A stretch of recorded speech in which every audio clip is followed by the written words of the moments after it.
Good evening and welcome to this meeting of the Governance and Audit Committee. My name is Councillor Justin Wrench and I will be chairing this meeting. Before we proceed with the main business of the meeting, I will go through a few items of housekeeping.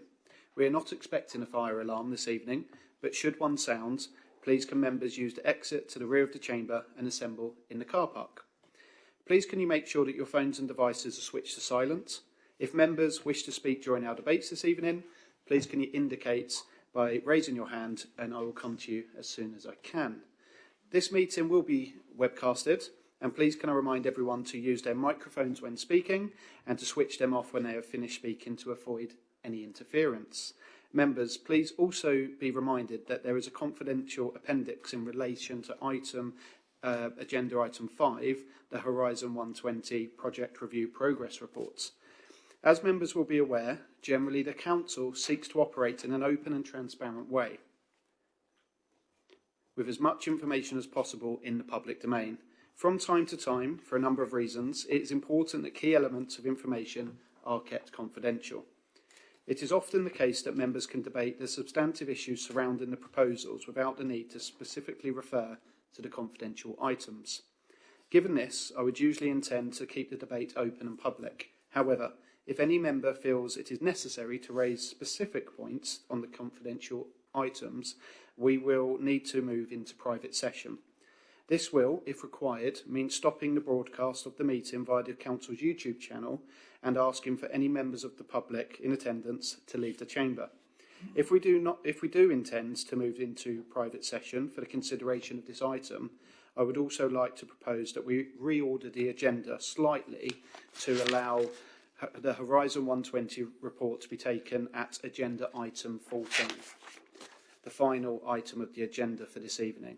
This would assist us with managing the meeting proceedings should it be necessary to move into private session. If any member intends to raise elements of the debate about the private information within the confidential appendix, then I would appreciate an early indication now to ease the administration of the meeting. Do any members intend to raise confidential matters during this item? Okay, thank you. I will now proceed with the main business of the meeting. So, agenda item 1, apologies for absence. We have no apologies of absence this evening. So we will now move on to declarations of interest, agenda item 2. So do members have any disclosable pecuniary interest, other pecuniary interest or non-pecuniary interest that they wish to declare this evening? Please state the item and the nature of your interest. As there are no declarations, I will now proceed to agenda item 3, the minutes of the previous meeting. So please can I have a proposer to approve the minutes as an accurate record of the meeting of the Governance and Audit Committee held on the 24th of August. Please note that members can still approve the minutes even if they were not present during the last meeting. So could I have a proposer? Councillor Prime and a seconder, Councillor Edwards, thank you.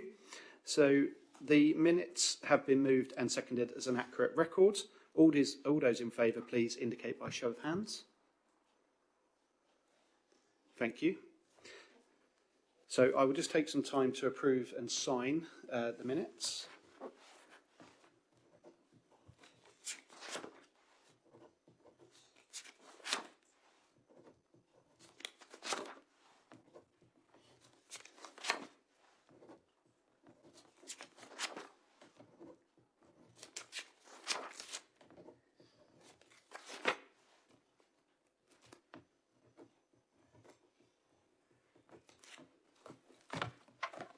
Thank you very much.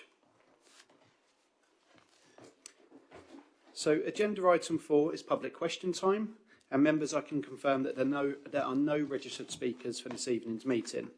We will now proceed to agenda item 5, which is the Horizon 120 Project Review Progress Report.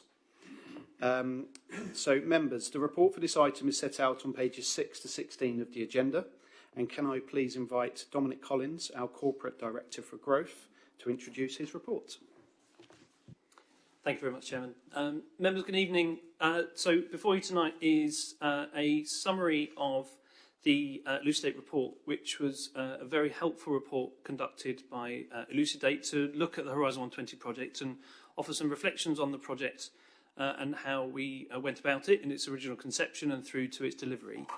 The Horizon 120 project is obviously a very significant project for the authority. It was a huge investment, a huge step forward for the authority in a world that perhaps we haven't operated in the past, considering to take a 65-acre site, considering to facilitate the site with various infrastructure and access roads, utilities, to make the site suitable for sale of plots, and then to take it to market and to secure a development agreement with a development partner, bringing various plots on, and now becoming a hugely significant employment site, not only, I'd suggest, in Braintree District, but also in the east of England. So Elucidate very helpfully went through some of the key areas of the project and suggested, as per the report, the confidential appendix, various recommendations as to things that we might want to consider when we progress with other projects.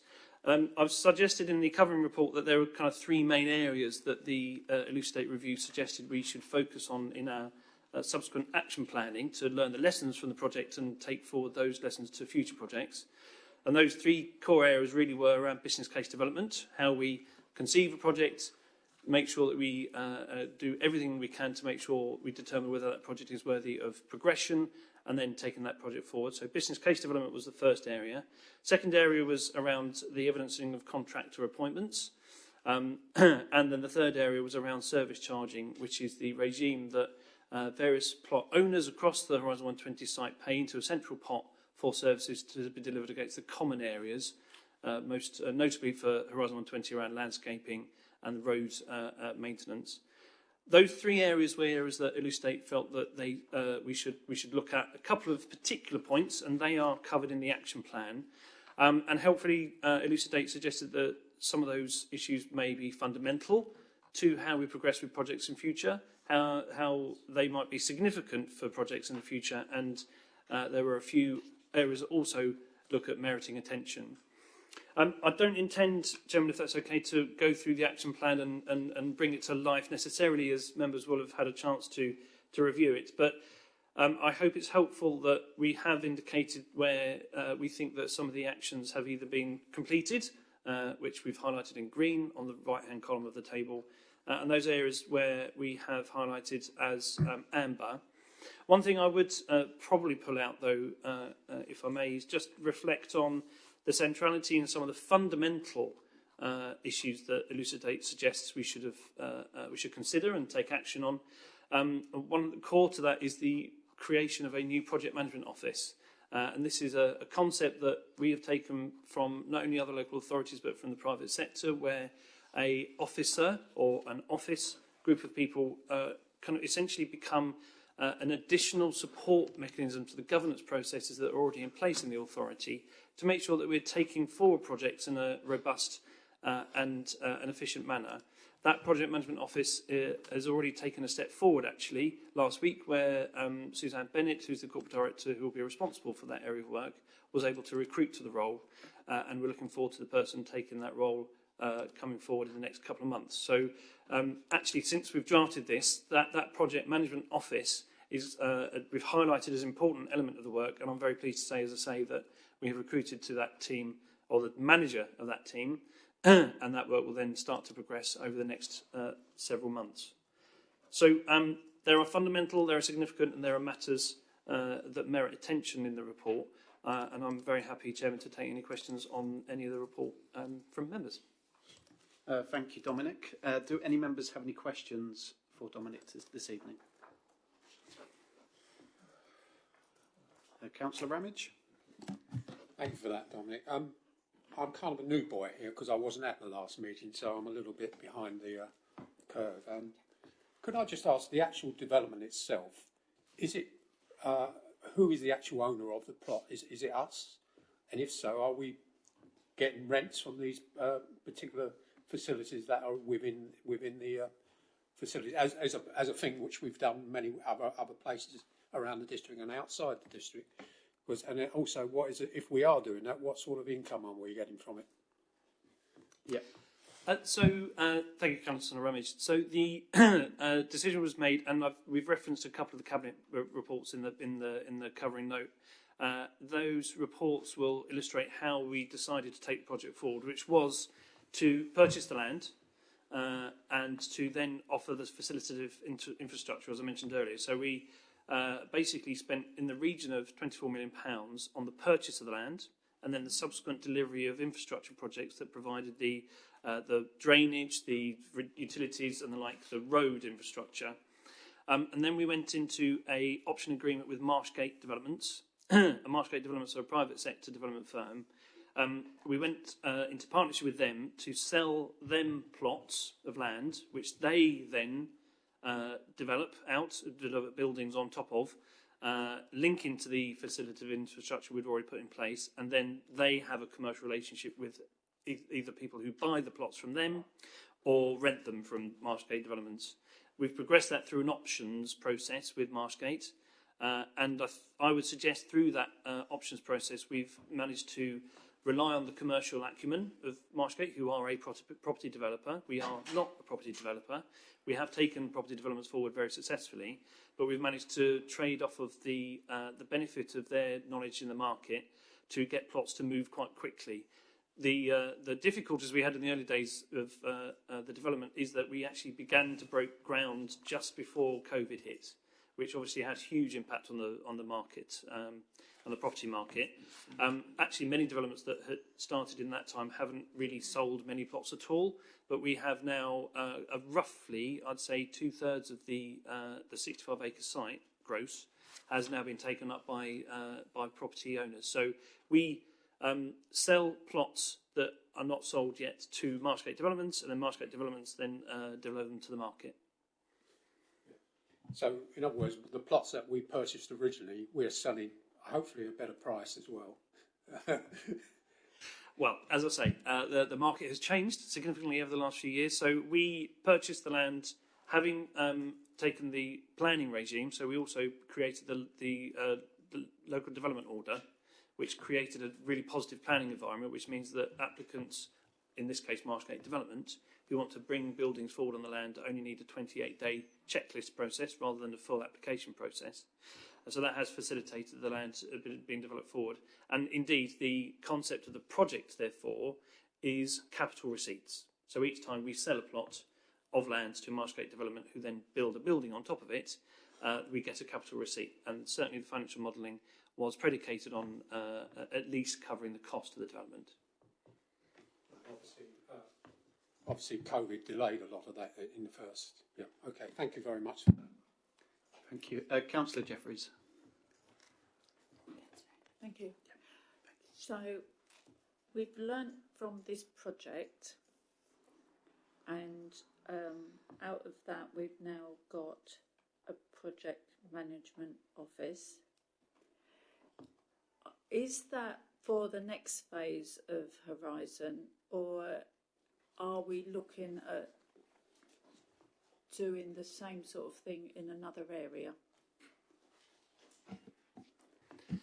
So the learning from this project, and I'd probably also say that the project management office has come into existence because of learning on other projects as well. So I made reference to the Manor Street report in the report regarding Horizon 120. We learnt some lessons from that project as well, and I'd suggest that we've taken the lessons from that and from the conception and the design of Horizon 120.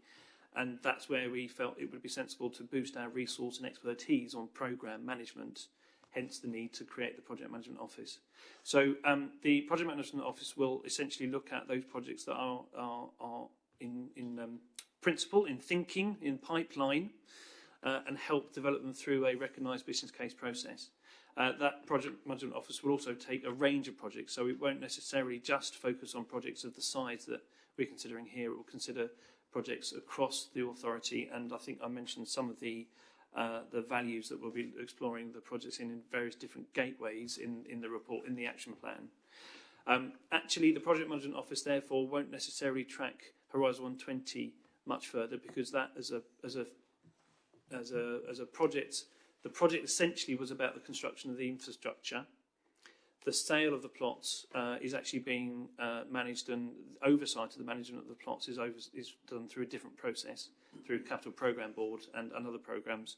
But the lessons they learned will be able to apply to new projects. It's probably a quicker way of answering your question, sorry. Councillor Edwards. Thank you, Chair. Just on page 10, in the first recommendation, you refer to the business case, or sorry, at least the report refers to the business case should adopt the HMT 5-case model. Would you just be able to, for lack of a better word, elucidate what the 5-case model is? Thank you. Absolutely. So the 5-case business case model is a recognised model, both that the Treasury use, but also in private sector as well. And essentially that takes you through a process of exploring different elements of a business case and making sure that you really get the evidence you need in each of these 5 cases to determine whether a project is worth taking forward. You'll test me to remember all 5 cases now, but there are certainly elements of, for example, managerial, which is how a project is actually taken forward and basically manned. There's also the financial business case, which does what it says on the tin. It basically works out whether you can actually afford to deliver that project or not. There's an economic business case, which talks about the economic benefits of the project, both to the organisation and externally as well. And there's at least another two cases. So those 5 different cases all add up to a recommendation as to whether you should take a project forward or not.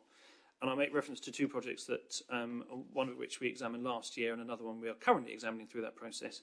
And it gives us a really robust discipline through which we examine each element of a business case to make sure whether it's worthwhile doing or not. Councillor Walsh. Thank you, Chair. I recall from the last meeting of the Governance and Audit Scrutiny meeting under the external audit report that there were, I think, related to Horizon, there were 3 business case elements that I think hadn't been fully dealt with. I don't know if signed off is the right term. I'm not assuming anything about that. Did that change the timetable of the completion of the project, or what is the significance of that being mentioned, and have those issues now been dealt with? I couldn't directly find, and forgive me if I missed it, I couldn't directly find the relationship to those 3 business case references and H120. With apologies, Councillor Walsh, I'm not 100% sure of which elements you refer to. I might look to colleagues to see if they can remind you and I.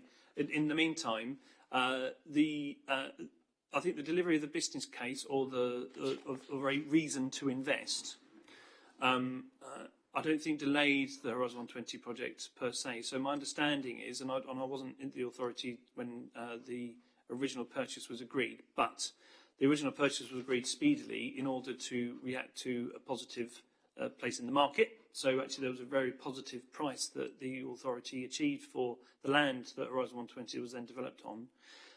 The work then was taken forward to understand how the authority would take forward the business development, either as we did through the case that I've identified, as we did take it forward with delivering the capital infrastructure and then going into an option agreement with a development partner. That was one route. Another route would have been to actually develop the plots out ourselves and then to take them to market ourselves, which we didn't take that route. And my understanding at the time that was because it didn't, we didn't have the skills and experience to. But I don't think anything's delayed necessarily the project, but maybe you found the references. Thank you. I'll be very brief. Yes, I have. It was under the audit review 22-23, and I think it said there were 4 elements that were of limited assurance, and one relates to Horizon 120, where there are 6 high priority recommendations before the business case funding can be committed. Now, I did allude to that last time, but I was just wondering if this is material, is there something behind that we should know, or is it more a sort of procedural thing? I'm not assuming there's a problem, but it was mentioned in the, I think, page 18 of the audit review at our last meeting. I don't know if that helps, it may not. Jim, with apologies, it doesn't, because I don't have that in front of me, but perhaps I'd be happy to respond as a written response if that would be helpful. Yep, that Is was that okay? suitable. Yep, thank you, Great. Dominic. Thanks very much. Thank you. Have you got any more questions there, Councillor Walsh? Councillor Ball. Thank you, Chairman. Looking at a small portion of the project, page 16, which is item 09, a roadway and footway reinstatement quality. I was a member of the members reference group, which I assume the agreement with the monitoring officer is not a declarable interest. And I remember at the time that we took the decision to develop this site as an LDO rather than through the normal planning and building regulations process. But part of the reason for that was in roadways and footways we could have different standards to normal highway standards, hopefully better than normal highway standards. Using this process, are we happy that the overall standard and quality was up to highway standards? So, thanks, Councillor Boyd. You're absolutely right. The decision was taken, I think, well, I say decision, it wasn't a formal decision, but certainly the direction of members was that we wanted a high quality development. And that actually part of that was that we wanted to control the highways and the pathways and the quality of the materials used. That also then played into the infrastructure under the ground as well, so all the piping and the infrastructure under there. So the quality, yes, we're very happy with the quality. So we worked with Balfour Beatty, who took the contract on to deliver the infrastructure, and we are very pleased with that. The materials used and some of the dimensions used in the crafting don't quite meet what ECC, Essex County Council as the Highways Authority, would suggest is adoptable. But we're very comfortable and very confident that what the materials that are used are absolutely high quality, and therefore comfortable through the service charge regime for them to continue to be kept as such. So the defects that are mentioned in this item are just normal. They would have occurred anyway. So the defects referenced in the report by Elucidate actually were caused by contractors who were then delivering buildings on the plots. So as we developed the infrastructure to facilitate the whole site and access the various plots across the Horizon 120 site itself, as those plots have come forward, various construction firms have then constructed the buildings in the plots, and in doing so, some of them have damaged some of the pathways and some of the roadways. Through a recognised process of defect management, we've been mitigating that and actually rectifying that through the process with our employers agent. So we have a list of all the defects that have been associated with each plot, and we expect those defects to be rectified by each of the construction partners who develop those plots. So, and that's why I was confident enough to put green against this, because we have a schedule of those defects. New plots are coming forward every year, so we're looking forward to new plots being delivered, buildings put on those plots certainly within the next 12 months. We're hoping that the whole site will be finished other than that area next to the plaza. So again, we'll be keeping a track of those construction partners as they come on stream and essentially doing a condition survey before they come on site and then condition survey after to track those defects. Did any other member wish to speak on this item? Okay, members, we are asked to note the Elucidate report as attached as a confidential appendix and the associated action plan as attached in Appendix 2. Can I take it that the report and the appendices have been noted? And could you please indicate by raise of hands? Thank you, members. I also seek your agreement to keep the confidential appendix exempt from public disclosure under paragraph 3 of Part 1 of the Schedule 12A of the Local Government Act 1972. Please can I have your agreement to keep this confidential, and please indicate by raising your hands, please. Thank you, members. And thank you, Dominic, for this evening. I do appreciate that update. Thank you very much. So we will now proceed to item Agenda 6, which is to receive a suite of the Council's key financial indicators as of the 31st of August 2023. The report for this item is set out on pages 17 to 23 of the agenda. And please can I invite Phil Myers, the Head of Finance, to set out his report. Yes, thanks, Chair, and good evening, members. So this is the key financial indicators. So, as I said, up to the end of August. Also incorporates as well the first quarter financial review that was recently reported to the Cabinet, and that review provides the sort of first projected outturn of our financial position for the current financial year. So that part is set out in Appendix A of the report, and then you've got the key financial indicators and the Treasury Management monitoring the appendices B and C. So just to highlight some of the points in the report. So in terms of the first quarter, so we're currently projecting at that quarter a positive variance for the Council's budget position of £218,000. But that is a bit of a mixed position. So we've got some cost pressures that are being reflected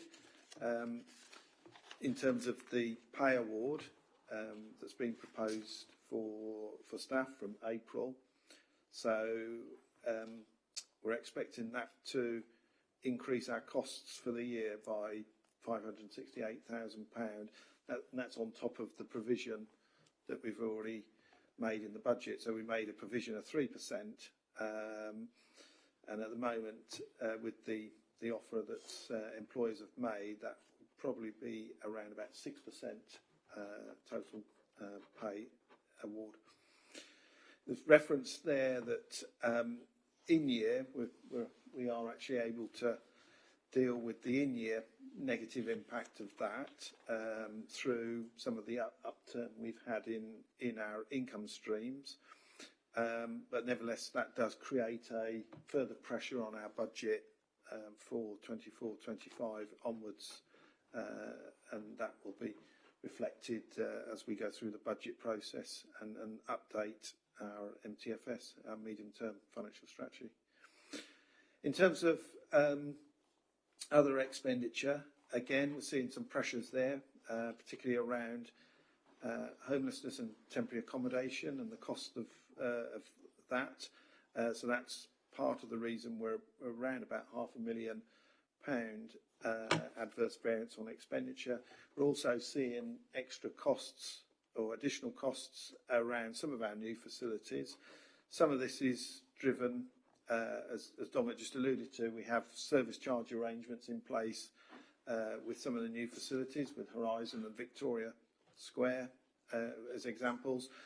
And at the moment, we've got some void units on those, or units that have not been occupied yet, and we've got some unsold land plots. So for the interim period, the council bears a portion of those service charges that in future will actually be passed on to a third party.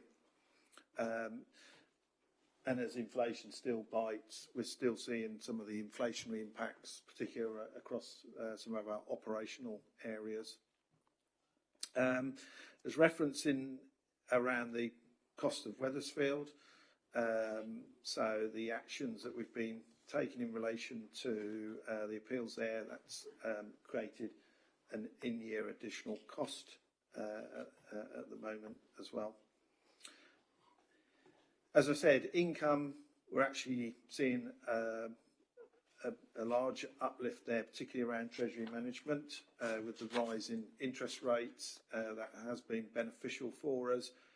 We're not a huge borrower, so we have actually made good in terms of our short-term investment income, and our pooled funds continue to perform well as well. So overachievement of about £1.4 million of income for the year, and which has helped deal with that pay pressure I've mentioned. So those are sort of high level. So there is more detail in the Cabinet report on that first quarter performance report. But if members got any questions on that, be happy to take that. In terms of the key financial indicators, so those are set out in Appendix B. So just reference really capital programme spend at the moment. It's at 1.4 million at the end of the period. I think mentioned at the last committee that on our capital spend tends to be sort of pushed towards the back end of the year as projects take time to get underway. So we tend to see most of the expenditure coming through in the later quarters. Capital receipts, not much different from what I reported at the last committee. We've seen quite a large slowdown really in right to buy sales. There's been no further sales since we last reported. So yeah, which is probably not unexpected given the current economic position and the rise in interest rates. That's probably made people pause as to whether they buy their properties.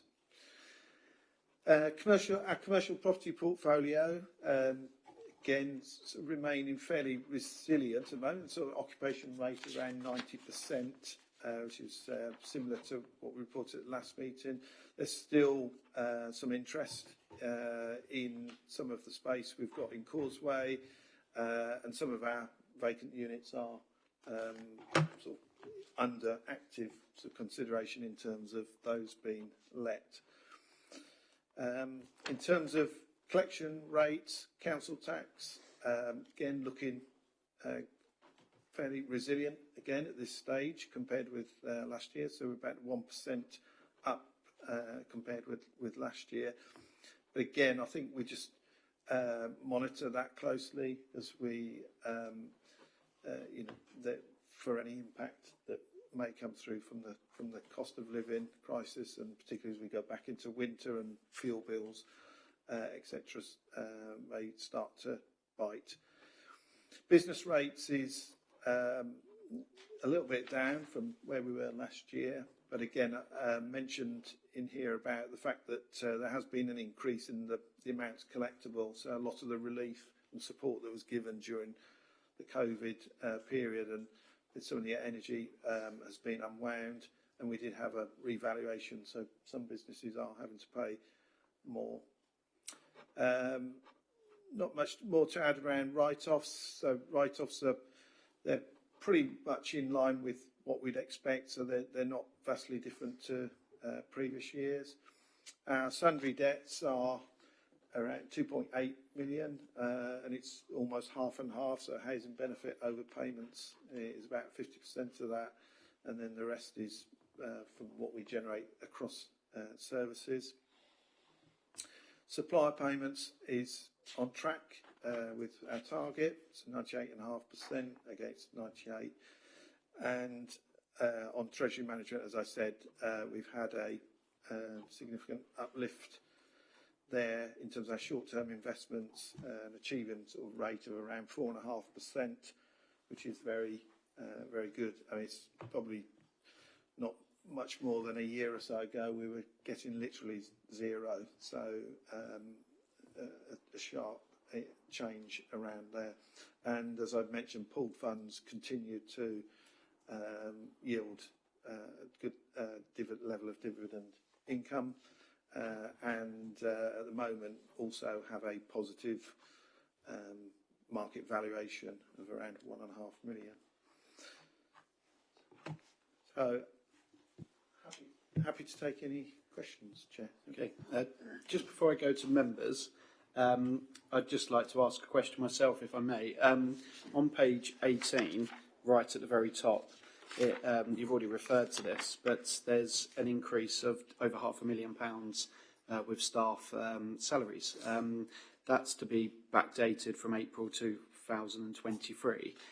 Just to clarify to the committee, that is also on top of approximately £800,000 that the council had to find last year for the back payment and the pay rise there. So in total, am I right in thinking that that's about 1.3 to 1.4 million that the council have had to find during this time? And as a result of that, if that is correct, I would just like to congratulate officers, particularly yourself, Phil, and your team, to be able to maintain a very healthy position. Well, yes, I do have to note that we've been fortunate with interest rates. Interest rates help people to invest money, but actually interest rates do have pressures on some of our residents as well.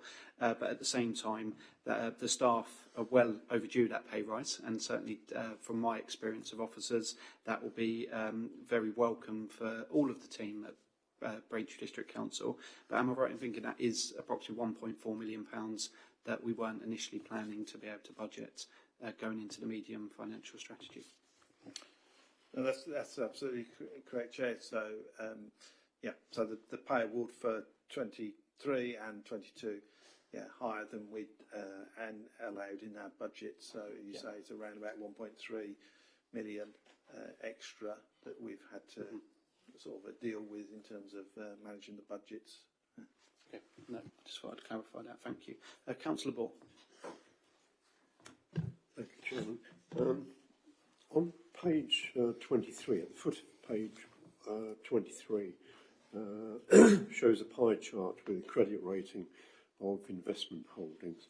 And I'm not sure why this is, but could you clarify, please, why over 25% of it appears to be in unrated investments? Yep, so the unrated funds are actually the strategic pooled funds. So those are the funds that we've invested in now since probably around 2014, and they're not rated in the same. They're not funds that do have a sort of a standardised rate in the same way that money market funds. For a fund to be called a money market fund, it has to meet certain obligations, and essentially that gives it what effectively is a AAA rated. The pooled funds operate under a different sort of regime from that, so they are essentially unrated, but the risks around those are managed by the fact that we enter into those on the intention of holding for a long term. And we've got diversification across those funds, so we're not concentrated in any, overly concentrated in any specific areas. But that is just, they are not rated funds, and that's, Thank you. Councillor Wright. Thank you, Chair. In 334, you've got the legal cost for Wethersfield of 162k. I take it that is expected to increase quite a bit because of the next court case and possibly others. But the government has said that they're going to give Braintree District Council a sum per person of asylum seekers on site. Could that be used to pay that legal bill, or is all that money ring fenced just for services to the people there? So no, essentially no. I think that's one of the things that the government will say, that money is not there for meeting the cost of the council taking legal action against the government. So no, unfortunately. So, and you're right, that is the spend to date. So there was a little bit of the spend that actually fell into the previous financial year, hence why it's 162 out of 172. But as you'll be aware, we've got some further actions that have been taken through the judicial process that will mean that those costs will rise from that figure. And we sort of set a bit of a ceiling on that in terms of Cabinet are recommending a ceiling on that to Council as a sort of a budget, a working budget for the Council. Thank you. Councillor Van Dolken. Thank you, Chairman. I just want to ask a question, a general question about council tax and business rates. No, council tax, sorry. As I recall, the council tax that those of us grudgingly pay, no, not grudgingly pay, but pay, 10% of it is for the district council and the rest for other organisations. When it says here 75,000 write-off, for instance, does that mean that Essex County Council, the police and crime, everybody else accepts that they will not get their share of that 75,000? That's correct. So we make when we calculate the tax base, we make an allowance in there for a level of non-collection, and that tax base is used by all the preceptors for their purpose. It's all funded. It's all dealt with through a collection fund where each precepting authority bears its share of the cost of write-offs. Yep. May I just come back? Yeah, of course. So does that mean that, for instance, using the 10% figure which I've stated, that £7,500 would be what it's costing us, in a sense? Okay, thank you. Councillor Ramage. Thank you very much, Chair. Sometimes you read something, and the more you read it, the more it doesn't make sense. And I'm just wondering if you could clarify. On page 17, item 333, where you make reference to projected underspend of 28k, taken out of account of 300k corporate efficiency target reflected on the base budget. I just wonder, can you just put a bit of meat on the bone on that? And also, at the end, it says this will have an ongoing negative impact on the budget for 24-25. Can you elaborate on that for me? Thank you. Yep. So what we're saying is at service level, so where the services are managing their own staffing budgets, we, as part of the budget process, we tend to budget for everybody to be in post all year. And what we'd expect is there will be some churn within the year. So within the budget, we then allow an efficiency factor that we will underspend against our staffing budgets to the tune of around £300,000, just because of that churn, people coming and going, so you get vacancies, people start at different points and the like. And so historically, that's been assessed that does, result in an efficiency or saving in year of around 300,000. So what we're saying is the services have actually achieved that corporate efficiency target, and actually a further 28,000 over and above that. So they've actually come in under by sort of 328,000. But then the bit about the ongoing negative impact is really in relation to the extra cost over and above that of the pay award. So we've looked at the underspend for services based on what we'd allowed for the pay award, but the fact that the pay award's come in has been offered is higher. We're sort of dealing with that as a corporate cost at the moment, because rather than sort of saying, well, you're now overspending your budget. So we're dealing with that on a corporate basis, and the negative impact is the fact that we can cover that off in year from principally the extra income, but that is an ongoing cost to the council. So we will have to build that into the budget going forward, and then that will have to be looked in the round with everything else. Okay. Could I ask one? Yep. Yeah, there's just one other thing that I noted further down in the scheme of thing about ICT server upgrades. Is that something that's going to be happening in the future, and what sort of cost are we talking about? So that's one of the capital projects that we've got in the capital programme. So, and that is happening now. So a lot of our server and infrastructure was needed reinvestment or investment into that. So that is essentially what that is about. That is about reinvesting in our IT equipment that we've got up on the top floor. That's one of the sort of major capital projects. I think the total cost of that is the project is about 359,000 for that as a capital project. And is that just hardware? Is that just mainly hardware? Is it all that? I think it's the servers. So yeah, essentially the sort of the hardware. Okay, next we have Councillor Waters. Thank you, Chair. The question I was going to ask was very similar to Councillor Ramage, but there is one other thing I'd like, just out of curiosity. Again, you're talking about properties in this area. This is on section 3.3.4. I'm looking on page 18. And are there any building?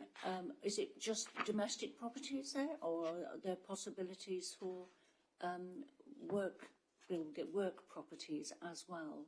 I don't know. Is there a mixture there, or is it just one, just domestic, purely domestic? Sorry, so is that sort of paragraph? Which? It's. Oh, I'm sorry, I've forgotten it now. Where is it? The increase in housing. Oh, the increase in housing. There. Sorry, I didn't make myself very clear. Are there? Is it just housing, or are there going to be business expenditure rather? Is there? That's going to be there as well. So what we're referring to there is the costs. So essentially, it's where we're paying housing benefits. A lot of that cost. So where we're paying housing benefit. Yeah. In most cases, we get that covered from government subsidy. So essentially, it's almost cost neutral to us. Okay. But there are certain instances where our ability to claim subsidy is restricted, and that's particularly around use of temporary accommodation for dealing with homelessness, and some of the supported housing schemes where rents that are paid and are claimed through benefit exceed the government's what they call the local housing allowance, which is really outdated. So, like many authorities, we are seeing increased cost pressures because we're having to pick up a greater share of the cost of that housing benefit. Mm-hmm. So it is really in relation to where we're helping people with housing and housing costs. Thank you. I misread it a little bit, really. I thought there might be businesses there, so I apologise for that. But thank you for your explanation. Next we have Councillor Walsh. Thank you very much, Chair. A question, and it's just a question with a bit of reflection, and it's building on what my colleague Councillor Van Dolken said, and in a jocular sense, I'm not sure I'd begrudge paying my rates if I did. None of us might be here, but that's... I am concerned, though, interested in this area of write-offs. I see, Phil, that 427 were from previous years, and one might argue that the total is at 75k is not very much, but it's public funds. Can you give us some encapsulation of what's the nature of these? And if most of them were from previous years, is there a materiality factor that the cost of pursuing them could be equal or greater than what we might get? And then lastly, and this is possibly slightly more edgy, you said most of them were related to individual voluntary arrangements. I don't really know what those are, and is that a little bit of a dodge whereby people can get out of paying money that they should flipping well be paying? Thank you. So in terms of the first point you made, so yes, you're right. So some of the write-offs relate to some prior year debts and some current year debts. And as you're right, we will, in all cases, have to take a view as to the cost effectiveness of pursuing debts. So that will be taken into account. And if it's deemed that that it's not cost effective, then we would write off the debt in those instances. In terms of the individual voluntary arrangements, they are essentially where I suppose some is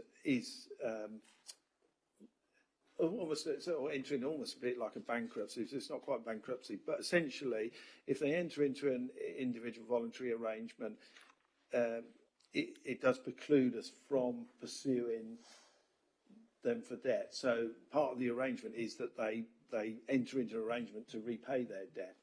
So where they enter into an involuntary, the debt's written off, but that's on the basis that they are then entering into an arrangement to pay that debt, because we can't pursue any further recovery action against that debt. If they default on the involuntary arrangement, then we're then entitled to restate any debt that was written off that's not been paid, and then pursue through our normal recovery processes. So it's a way where individuals, I suppose, can buy some relief from us taking further recovery action, but that's really predicated on them sticking to an arrangement to make payments that they've entered into. Thank you. And I believe we have Councillor Prime next. Thank you, Chair. Just following on from Councillor Walters' question, are we expecting more homelessness and temporary accommodation to come out of Wethersfield if these people are integrated into the local authority?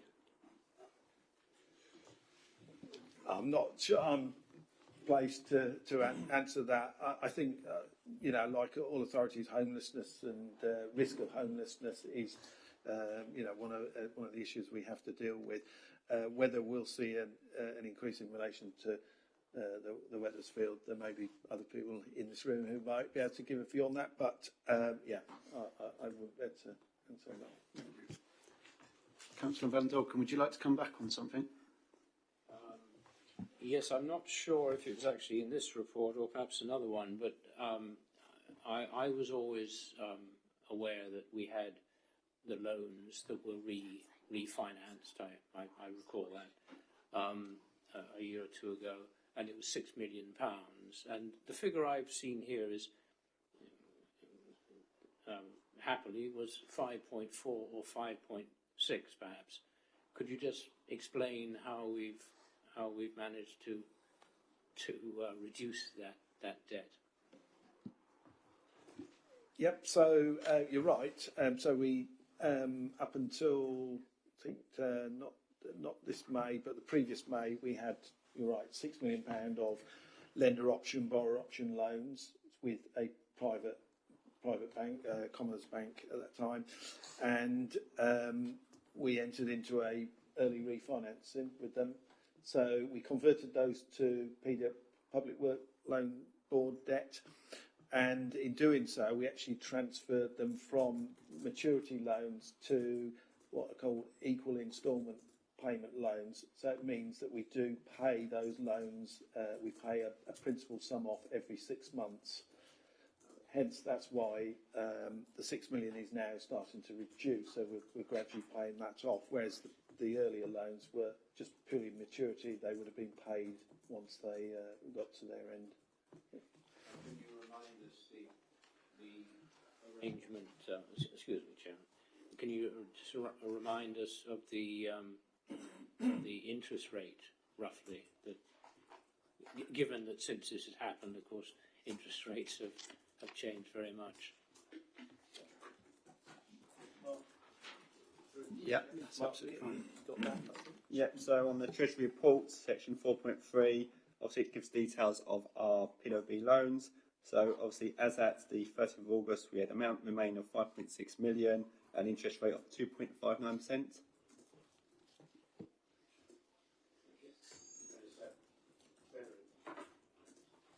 No, that's actually a fixed rate.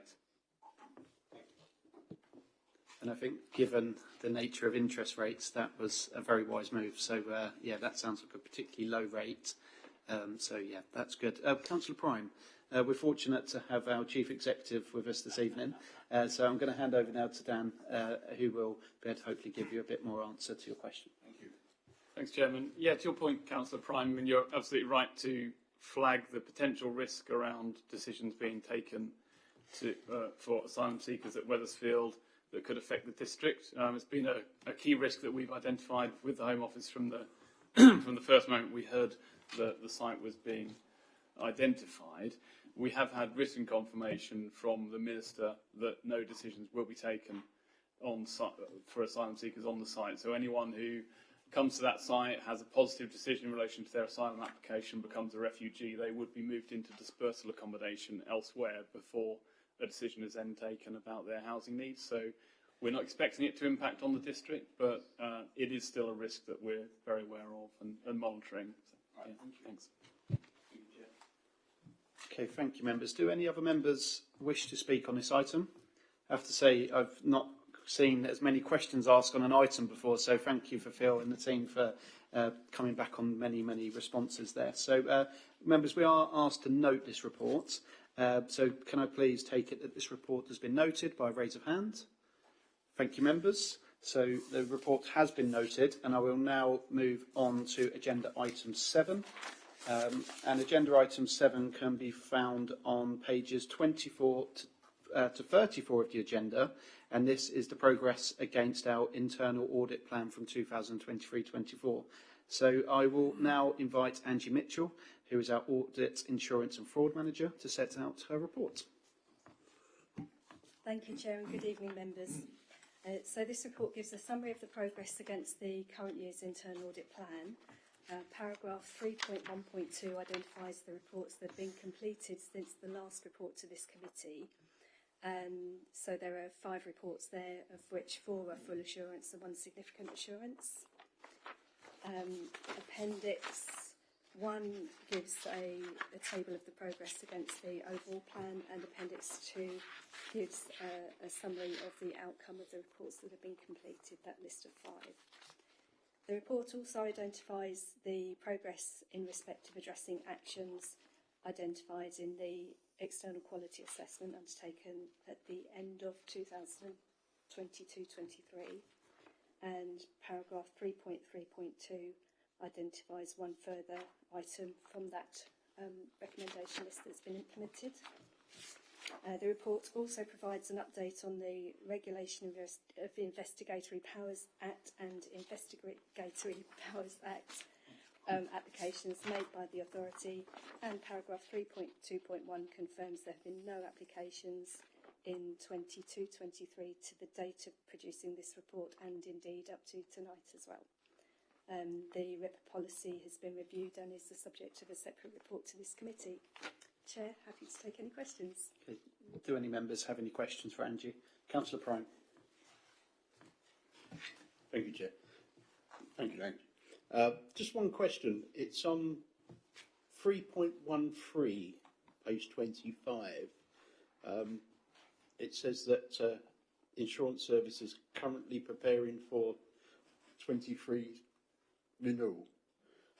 Any idea what the increase in the insurance rates? If it's anything like my car insurance, it must be very high. Thank you, Councillor Pine. So there's been a lot of toing and froing between the different insurers, and at the moment we're looking at a 5% increase on the motor cover, and that's really relating to the losses experienced as a result of claims under that cover. So the tender, the bid submitted by the insurer set out a clear protocol for increases in line with the losses. We're also looking at an increase of 5% on the liability cover as well. Some minor increases in the smaller areas of cover, but yes, generally insurances are going up, I'm afraid. Thank you very much. Thank you. Councillor Ramage. To some extent, I'm asking a similar question regarding insurance. As someone who's got a lifelong experience of insurance, my recollection is that councils used to have their own sort of specialist insurers. Is that right? Or do you go into the general market of the big players, you know, that are in the world, like Ava? But also at the same time, you made reference to liability, but doesn't it come into a one package, the insurance, or do you have to go to various aspects of the staff or the public or the vehicles, all that sort of thing? Because sometimes I think if it's all embracing, it does come out cheaper. Thank you, Councillor Ramage. So in terms of the first part of your question, so when we go out to tender, we're going out to the market. We went under a framework and approached all of the insurers in that framework. But there will be certain insurers that tend to move towards the local government market and some that tend to go towards other businesses. So the ones that we have a number of other authorities in their portfolio in the local government sector.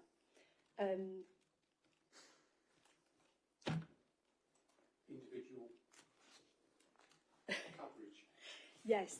So when we went to tender, there were a number of lots included within the tender, covering the different elements of insurance. So the motor, the liability, the engineering, contractors, the property cover, all that kind of thing. But we also included an option for total cover. So whether the insurers would perhaps give a discount for covering all of the options, and the evaluation on quality and price considered the different options that we were offered by insurers.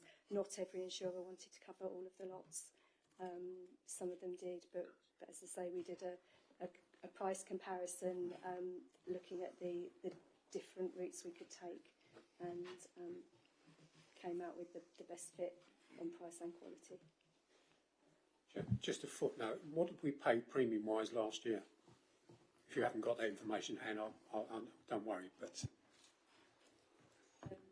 it take me a minute, but I can find for you. But it's between 500 and 600,000. Okay. Next, we have Councillor Walsh. Just one question, if I may, Angie. I think the only area where there's significant assurance is cyber security. And as before, I'm not assuming anything, dramatic about that. But and I noticed some reference to mobile phones. Are there any particular concerns here? It's just that it stands out by being a few notches below the other areas. And I did actually speak to Sherry Ruth on the margin of last week's member development meeting, and I was slightly surprised, but in a positive way, that we use outside organisations, both internally and from outside, to test our systems. But can you just unpack a little bit why it's significant? Significant is good. So the top of page 33 does explain that it's just some of the mobile devices that we had weren't able to run newer versions of the software. However, what you can access through those mobile devices is restricted. So we're recognising that we're on a continuous journey. There are always going to be checks conducted on the status of our cyber resilience, and those will continue to go on. We're kind of in the middle of some checks at the moment, and we recognise that there are some things to review. Constant review. There's nothing to worry about. Not at this point, no. Thank you. Thank you. Councillor Edwards. Thank you, Chair. Just on page 34, I note that the Horizon 120 obviously received the update from Dominic on that this evening. But the Manor Street project, it says that a response from management is pending. Do you have any idea of when we might receive that response? Thank you, Councillor Edwards. I'll follow that up after this meeting. Thank you. Do any other members wish to speak on this item? Okay, thank you. So, as there are no further questions, we are asked to note the progress and performance against the 2023-24 internal audit plan, and notes the progress in respect of addressing actions identified in the external quality assessment of the internal audit function. So can I please take it that this report has been noted?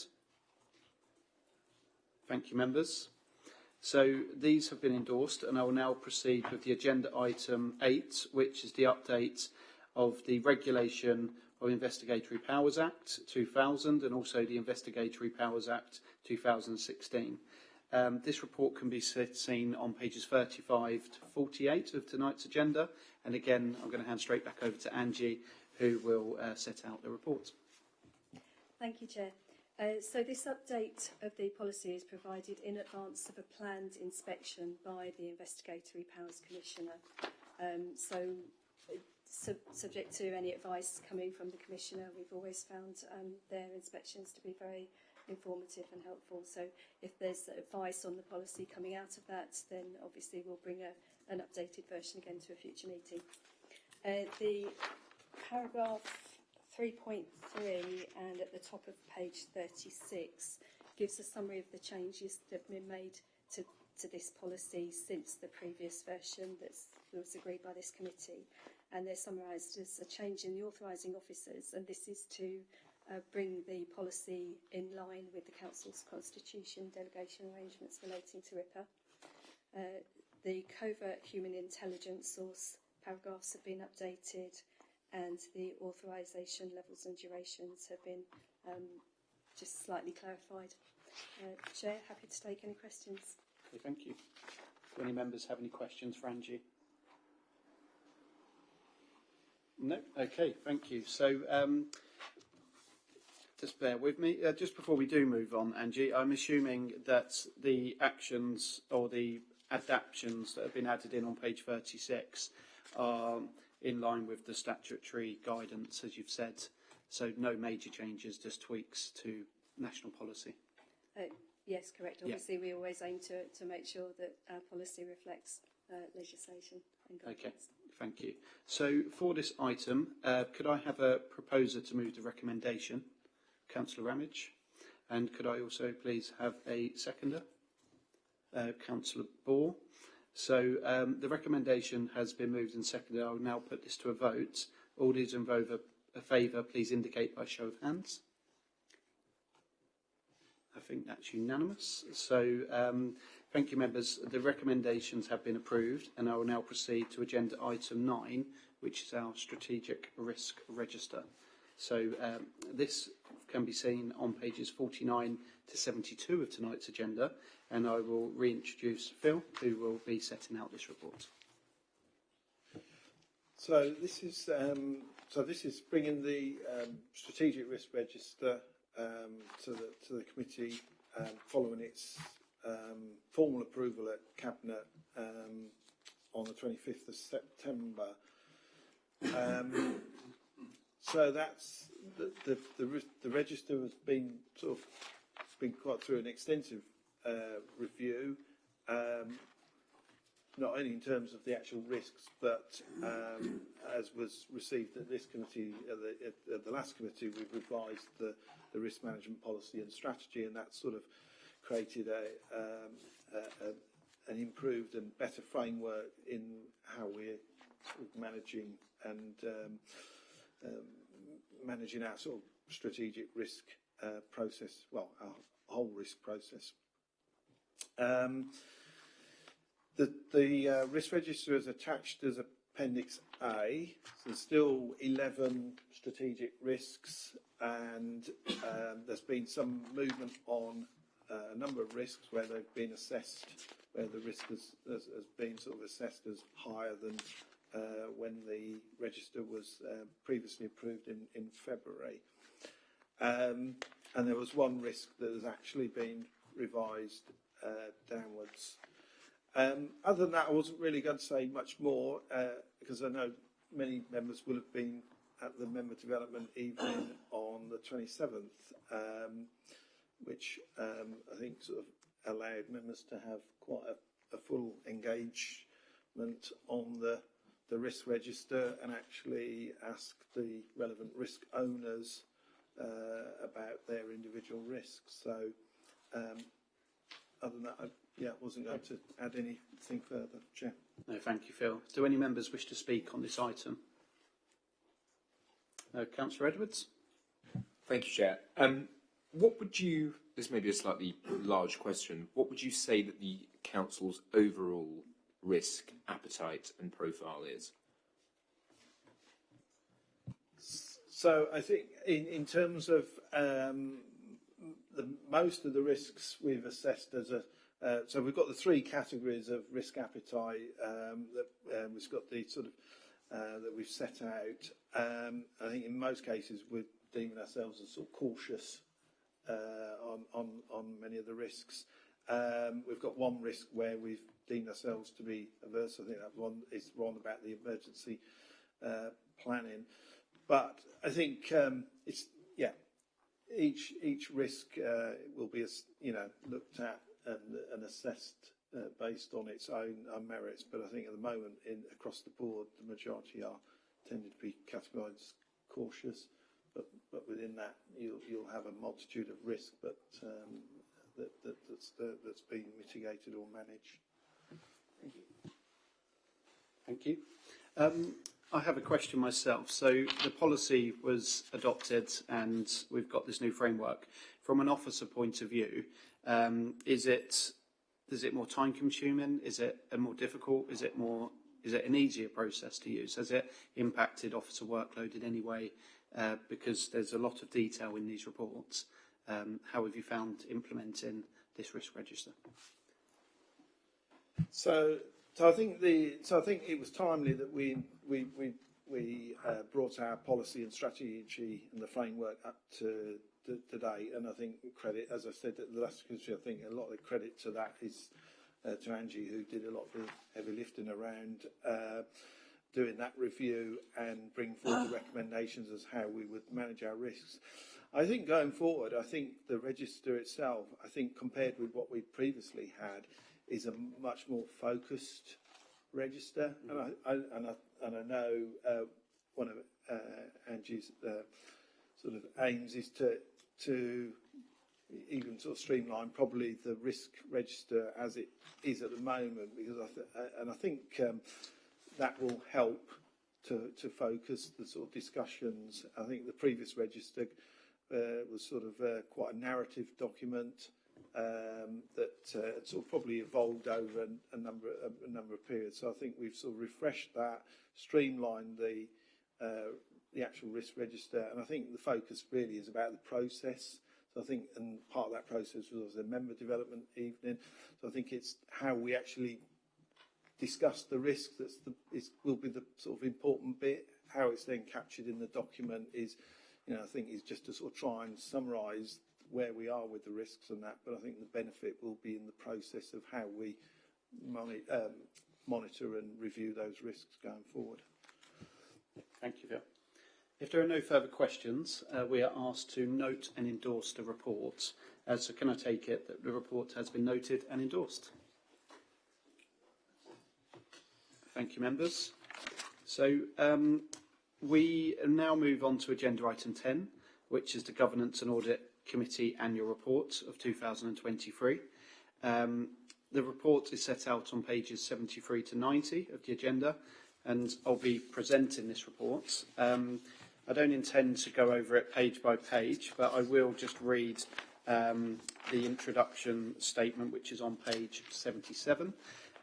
So the annual report of the Governance and Audit Committee summarises the committee's work and achievements relating to its audit role for 2022-2023 and up to July 2023.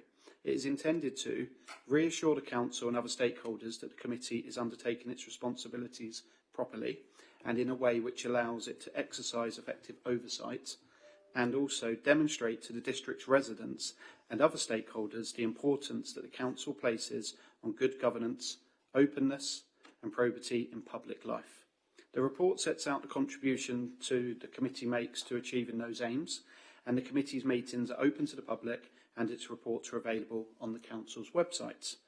To provide ongoing assurance over the Council's internal controls and systems, the committee meetings in 2022 and 2023 were attended by the Chief Executive, Corporate Director, Head of Finance, the Audit, Insurance and Fraud Manager, the Financial Services Manager and Committee Services, as well as representatives from BDO, the Council's External Auditor. Other Council officers attend the committee meetings as required.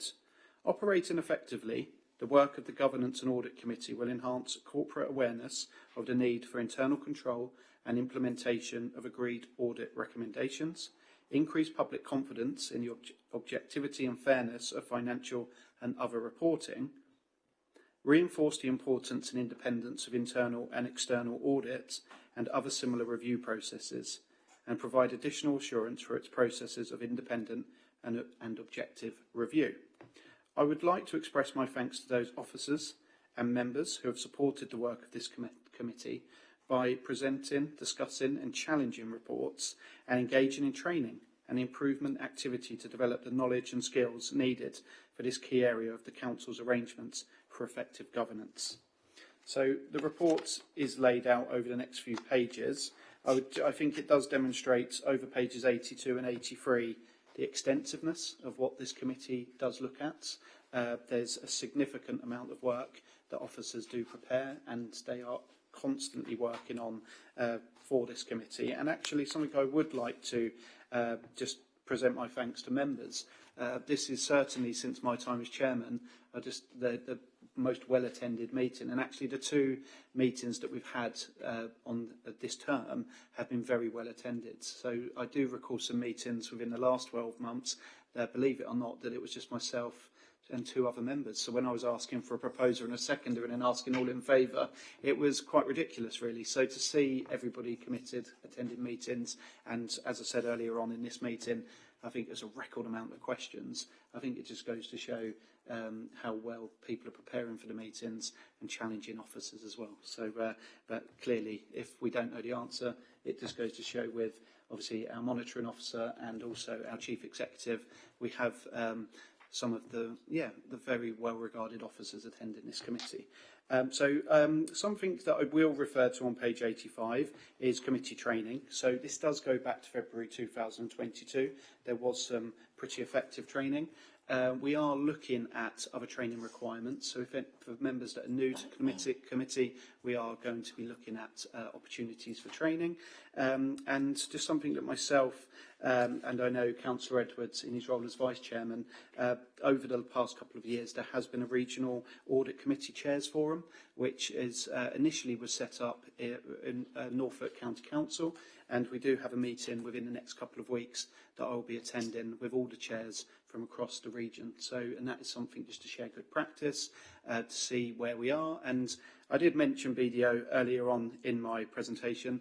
It's to then discuss how we are dealing with the challenges of external audit as well, and how we can come together to maybe whether we can overcome that at the moment or how we can work productively with our new auditors when that comes around. So that's all I have to share. I'm happy to try my very best to answer any questions, but does anybody have any comments or questions to make? Councillor Ramage.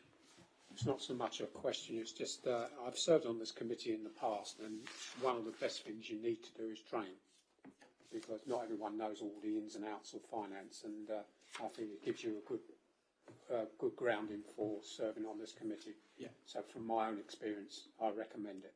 Yeah, thank you. And we are working with officers currently to try and get some effective training in place that will be a benefit, because we are aware that different providers can offer different types of training, and it's not always, although it looks like it's going to be an effective process, sometimes it hasn't always been beneficial. So we are looking into that at the moment. Councillor Jeffries. Since you mentioned BDO, it was mentioned at the previous meeting that we might get a roadmap for this meeting. Although I have to say, we also said, and I can't remember who said it, but it might be later on in the year. Yeah. Hopefully this meeting, maybe later on this year. I guess it's not at this meeting.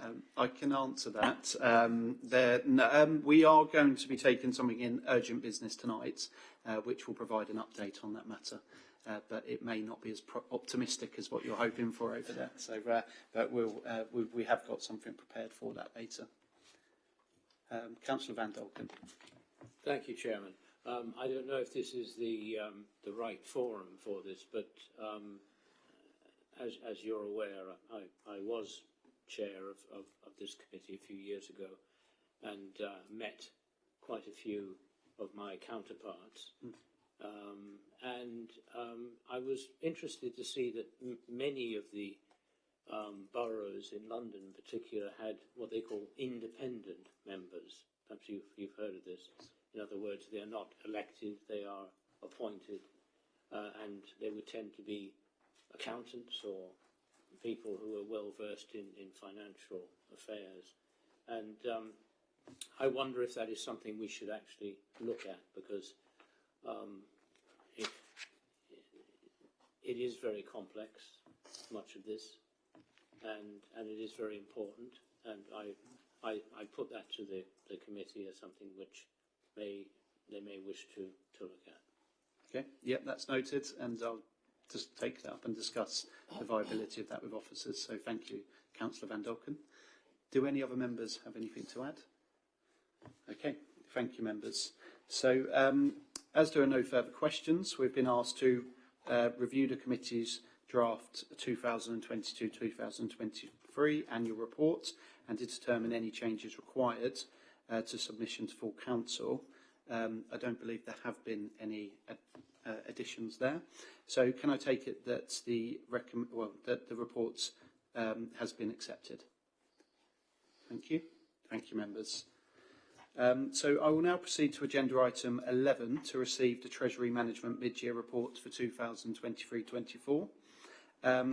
This report is set out on pages 91 to 97 of tonight's agenda. And thank you for being patient, Mark. But I'd like to invite Mark Jarvis, our Financial Services Manager, to present his report. Thank you, Chair, and good evening, Councillors. So this is the standard mid-year Treasury report to give committee oversight of the Council's Treasury management activities. The report is broken down into different sections, starting with the economic context, which was provided by Treasury advisors Arlene Close. Now, most of the information is fairly topical in news, but in summary, obviously we are seeing a reduction in inflation, which obviously is welcome news, but obviously it's still extremely high, and obviously we've seen our first freeze in interest rates, which currently stands at 5.25%, and that's the first non-increase since January 22. In terms of the local context, under section 3.2, there's a table that shows the council's investments and borrowing. And if I just go into the borrowing to start with, so there's been no new borrowing for the first half of the year, and the borrowing we currently hold is in relation to last year's debt refinancing of our lender option bonds and loans, which we discussed earlier. Borrowing as at the 31st of August was 5.6 million, down from 5.8 million at the start of the year, which is in relation to the 6-month repayments of our loans, which obviously we discussed earlier. And table 4.3 shows details of our borrowing, the amount remaining, the rate, and obviously our maturity of that loan. Section 5 shows our Treasury investment activity. Now, the table in section 5.1 shows our investments as at the 31st of March 23 compared to the end of August 23. I'll start off with the pooled funds. During the year, there was no further investments or disinvestments of these pooled funds, but we'll come back to the values later on in the report. There has been a substantial increase in our short-term investments, which follows the normal trends as the council is front-loaded with cash from council tax and business rates, but these will typically reduce in the latter part of the financial year. The excess cash balances received in the first half of the year has predominantly been placed in short-term deposits, so usually less than a couple of months, with the Debt Management Board, which, for those who don't know, is an agency of the UK Treasury. From our short-term investments, we have received interest of 952k, which is an annualised return of 4.54%. Coming back to our pooled funds, obviously our pooled funds consist of a range of equity and property funds, which are there for the longer term. Obviously, given the nature of these funds, these can go up as well as down. So as at the 31st of August, the funds shows an unrealised gain of 1.5 million, which values these funds to 20.5 million compared to 19 million that we invested. From the compliance side, we have maintained within our borrowing limits and have ensured our deposits are diversified in accordance with the council strategy set in the full council in February 23. There's been a couple of good developments from central government. So, for example, there's the Department for Levelling Up published the outcomes of the consultation on statutory overrides. Now, obviously, this is fairly complex accounting terminology, so I would apologise. But as mentioned before, our pooled funds can go up and down, and this statutory override allows us to not realise that gain or loss until such time as we sell those assets. So, obviously, that's quite a positive thing because one day the pooled funds can go up, next day it can go down. So the idea, the current process is that these funds, when they go up and down, we do not realise those in the general fund. So we've got a 2-year extension to that process. After that 2 years, they still got to decide what they're going to do, but it looks like that override will be removed. So therefore, that movement in our pooled funds will be impacting our general fund balance. The second development was in regards to the new metrics to review the authority's borrowing and investment practices to ensure they are prudent, sustainable and affordable. Now, this is following a number of authorities who have overstretched their borrowing and investments and are falling into trouble. And there's details in 7.3 of the 4 points or 4 metrics that we're going to look into. And once we've got more details from the consultation, obviously we'll let the committee know. Obviously, I'm happy to take any questions. Okay, thank you, Mark. Do members have any questions for Mark? Councillor Ramage? Thank you for that, Mark. Regarding short-term investments, I note that you've put down between April and August this year 912k. How does that compare with previous years as such? I mean, are we going in the right direction as far as that sort of side of things is concerned? Yes, so last year, if memory serves you correctly, short-term investments, the income we got, I think it was around 900,000 in the whole year. And obviously, the rate started off low and increased throughout the year. But so far, we've already beaten last year's short-term investment amount. Is that reflected in the rates that's you're getting on these? Yes. So obviously, the rates last year, I think we got an average. I'll have to confirm this if you like, but I think the average rate was around 2% last year over the course of the year. Whereas at the moment, we are showing a 4.5% at the moment. Thank you. Do any other members wish to speak on this item? Okay, thank you, Mark. So, as there are no further questions, we are asked to recommend submission of the Treasury Management Mid-Year Report for 2023-24 to full Council. So please, can I have a proposer to move the recommendations? Councillor Wright, and can I please have a seconder? So Councillor Edwards, thank you. So the recommendation has been moved and seconded. I will now put this to the vote. So all those in favour, please indicate by show of hands. I believe that is unanimous. So that the recommendations have been approved. So the recommendations have been approved, so I'll now proceed to agenda item 12, which is the Monitoring Officer's Annual Reports. This was circulated in advance of today's as a separate paper, and I would like to invite Kim Mayo, our Head of Governance and Monitoring Officer, to set out and present her report. Thank you, Chairman. Firstly, members, can I just apologise for the late arrival of or late circulation of this particular report. We do try to get the reports out with the agenda at the time they're circulated to you, but on occasion it's just not possible. So apologies on this occasion that it was my report that came out late, but you'll hopefully see through other agendas that are circulated that doesn't happen very often. So this is the annual report from the Monitoring Officer, just setting out some reassurances around the governance that we have in place at the Council, and drawing out some of the practices that covers. So that includes the Constitution, but also deals with some of the standards complaints that we've dealt with over that particular period. Now you'll note this report covers a 2-year period, so it's got 2021-22 and 22-23 that it covers. I'm aware we've got quite new members here, so I thought it might be helpful, and please do stop me if it's not, to just give a little bit of an overview of the process we've been through and the journey we've been on in terms of our Constitution. So in 2020, we went through a line-by-line, word-by-word review of our Constitution. A page-turning exercise where we broke down the Constitution, had a look at it to make sure, and tested it to make sure that it was fit for purpose.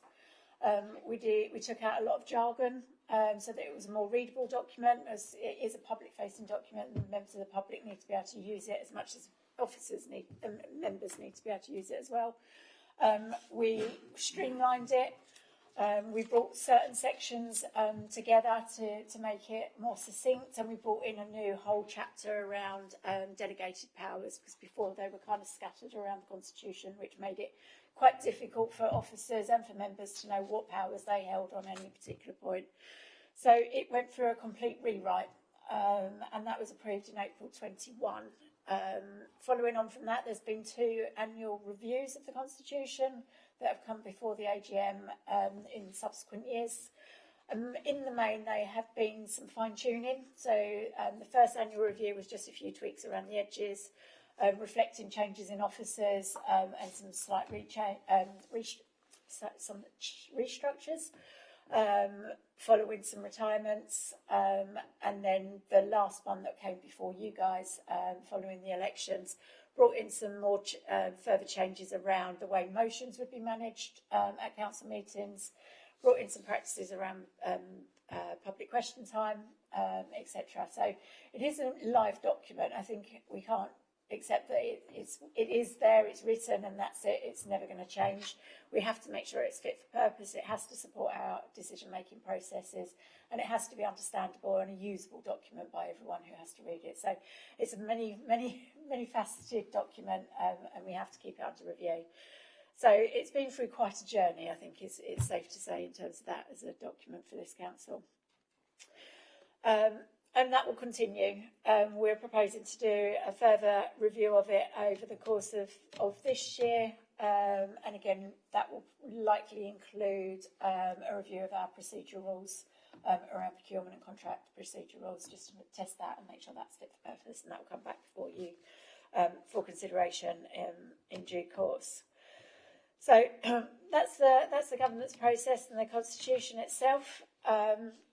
The other aspect that this report covers is standards complaints. So these are complaints that the council receive in respect of members' behaviours or allegations that they've breached the code of conduct. To support that, or to support the considerations of those particular complaints, we have an independent person. That person has been through a recruitment process. They're independent to the council. They're a member of the public who was interviewed by a panel before going to full council for a formal appointment back in 2021. They're appointed for a 3-year period. There is the provision to extend for a further 12 months if we wish to do so, and if they wish to do so. So she'll be coming to the end of her initial 3 years in April 24. And we'll start those conversations shortly in terms of whether we activate that extension. The report sets out some of the process around dealing with complaints and provides some assurances around those that have reached conclusion. So over that 2-year period, there has been a determination by myself in terms of a finding on 3 code of conduct complaints. But what the report doesn't deal with is kind of the historical side of those complaints. So when I arrived at the start of COVID, we had 25 historical complaints that I inherited. That has taken a significant amount of time to get through, dealing with each of those individually. And we have 1 or 2 of those legacy ones still in process, and they will hopefully reach conclusion very shortly. But obviously that was over a period we were all dealing with COVID as well, which had huge implications for everyone, and priorities changed. So we've done well to get through all of those, but that didn't stop the complaints still coming in. So we get around 15 to 20 a year coming in that also need to be considered at the time. So it's not that we've only had 3 complaints over those 2-year period. We've had near on 50 over that 3-year period that have had to systematically be worked through by myself and by Emma Wisby, my deputy officer, and by the independent person as well. Now, the report sets out that some of those are kicked out at the first hurdle. Either they don't fall under the code, I don't have any jurisdiction to deal with. Some of them are dealt with because it's a tit-for-tat argument. We have counter complaints made against individuals. Others are dropped because the member being complained about has resigned from their post, which instantly means that I can no longer take that investigation or consideration of that complaint further. So there's a number of reasons why they don't come forward, but there has been 3 conclusions, and those determination notices are on the website. If there is a full investigation and the findings are not agreed, they would go for a further investigation and then come before the Standards Committee, which is made up of you guys. So if we get to that stage at any point going forward, you would be called upon to form a panel to hear the standard complaint. and reach a determination on whether or not that member has breached the code of conduct. And we do that for districts, but also for parishes and towns councils as well. Now, over that 3-year period, we've never gone down as far as that route. We've managed to get them concluded at an early stage or kick them out under the early criteria. So I'll leave those there. Unfortunately, because of the confidential nature of the complaints, I can't really give you any details around them. So it's almost like a little nugget, pique your interest, but I can't say any further around the detail, and they are confidential to the individuals involved until concluded. Other than that, it mentions the actual code of conduct itself. There has been a national model code of conduct now brought in by the LGA. This council took the decision not to implement it ahead of the elections. That's now happened, and so the intention is for us to consider the model code, decide whether or not we want to make any local changes to it to make it fit for Braintree District Council and then obviously for our parishes, and that will be coming before this committee over the course of this year, 23-24, for consideration on whether or not we implement that and change our current code that we've got. There are some changes between the two, but in the main, most of what we have is already in the new code, model code. And part of that delay also was to enable us to deal with the historic stuff and the current complaints that we had. Otherwise, you find you're dealing with them under two different regimes, which becomes quite problematic as well. So there were some reasons why that was delayed, but it will come forward shortly. Other than that, I wasn't going to draw out too much. I'm very aware that I'm between you and your cup of tea this evening, so happy to take questions. Thank you, Kim. Do any Councillor Walsh? I won't go into any detail for obvious reasons, but I think for the sake of transparency, I should say that I was involved in one complaint which has been resolved. This is an area that I've long had an interest of, and I appreciate you can't say very much, Kim, and I do appreciate your work in this area, but can you say anything more about the nature of the issues, about complaints by councillors? And is there a way, I just wonder what other authorities do. Do some authorities publish the number of complaints, not I assume by councillor, but by the nature of the complaint or the duration under which it's been considered, or by the individual group? And you alluded to this point, and lastly, I think some might be either tit for tat or vexatious or malicious, but I think you said, and I was slightly surprised, that you've had some 50 over, or there have been some 50 over 3 years. What proportion of those are quote-unquote serious? And lastly, sorry if I'm jumbling up a lot of points here, I'm on the Standards Committee and was in the previous administration. I don't recall that it's met. Is that because it hasn't, presumably it's because it hasn't needed to met, but is there any way in which members can be of more of a resource to officers? I can imagine you're under quite a load at certain times. So quite a lot there, but I'm genuinely interested in the area. No, that's fine. It's one of those areas it's quite difficult to bring out any kind of statistics around it because they are all confidential until they've determined. At the point they're determined, there is a notice that goes out on the website, so there are information around that, and I've captured some of that within this particular report, and it sets out which breaches they are, so whether it's failing to show respect, breach of confidentiality, bringing councillors into disrepute. So there are some aspects that we can. I can certainly take away to see whether over the next 12 months, ahead of my next annual update to the committee, whether there's a method through which we can show some statistical information. At the moment, over the last 3 years, if I'm quite honest, it's been a bit of a firefight. Just to get through them all rather than capturing the information. It's been about making sure that those complaints have been addressed and the complainants have felt engaged within that process. So going forward, that's certainly something I can take away, but I have to be mindful that there is a degree of confidentiality, and if they aren't progressed for any particular reason, that's still not a reason for me to breach that confidentiality. It's only at the point there's a determination.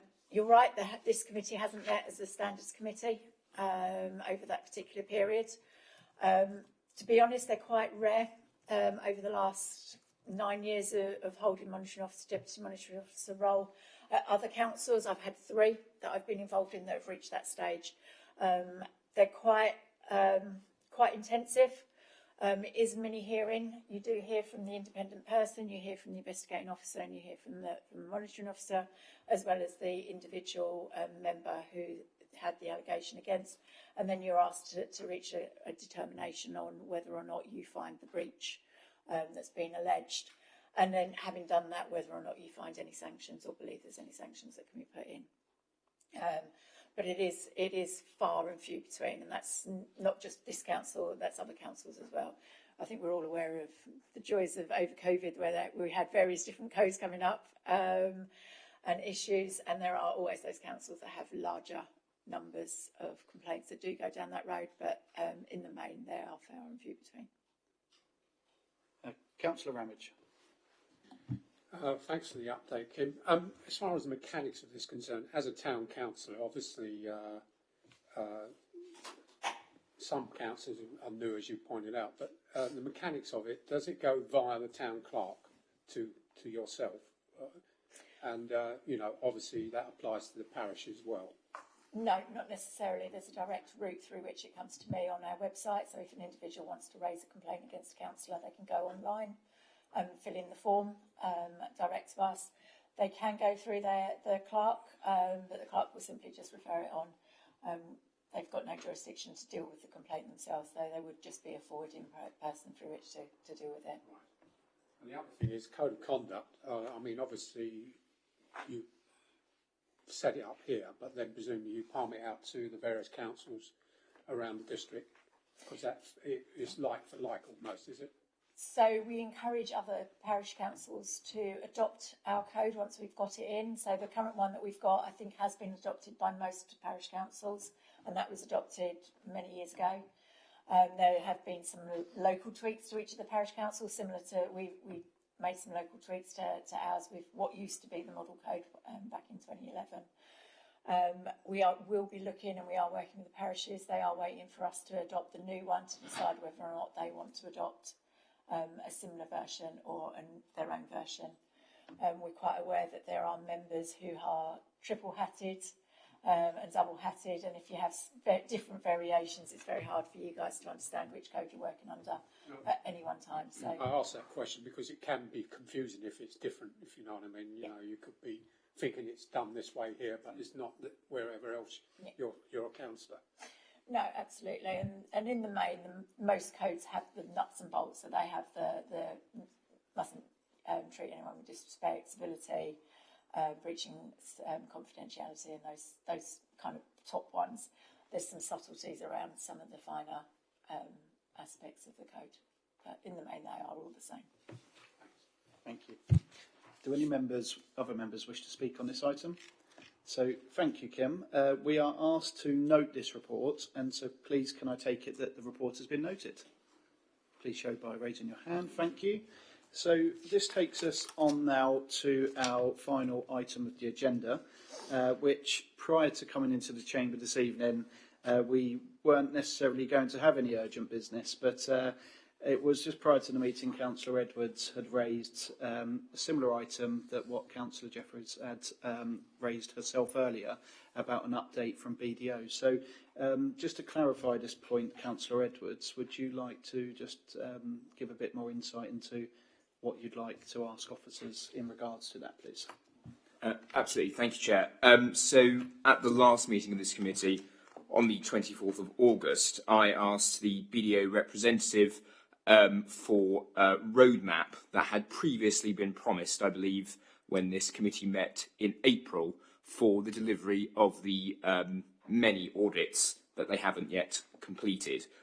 So I do have a couple of questions, but firstly, if perhaps we could have an update on whether or not that roadmap has been received, or if not, whether you have a roadmap for receiving the roadmap.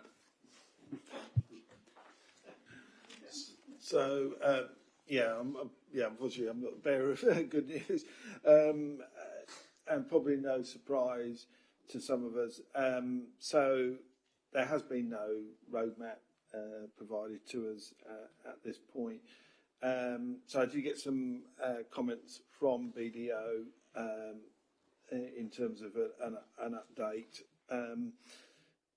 a reluctance to say a progress update because there is no being progress, and that's the first point that they've made, is that since the committee there's been no further progress regarding the earlier audits of 2019, 2020, 21, and that's in a sense of getting those signed off. So 1920, just to remind, is really on the verge of, could they, you know, it's quite difficult to understand why they can't sign that one off, because the work has all been done on that one. 2021 was substantially completed as well. So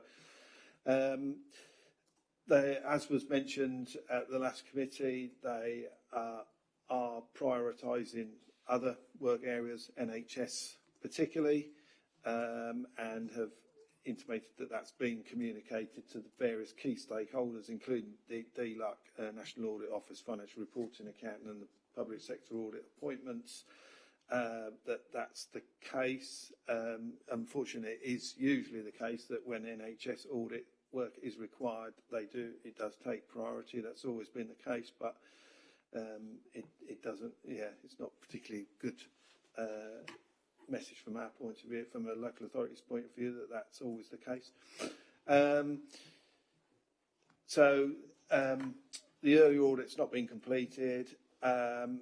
What they've said is that they will be in touch within the next couple of weeks regarding timescales around those earlier audits to be resumed, but also makes the point that, as was referenced the last meeting, and I think was set out in the note that Councillor Bowers sent round to all members, there is a sort of a process at the moment going on through with government and stakeholders around trying to do a reset to the whole local audit system to try and get it back on track as soon as possible.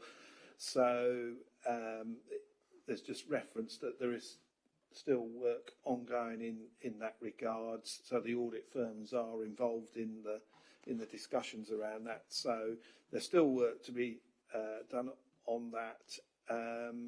It's been led by the National Audit Office at the moment, and at the moment, though, the proposals that were sort of set out and were reported to this committee at the this last meeting, they're not definite yet. They're still to be sort of finalised by government.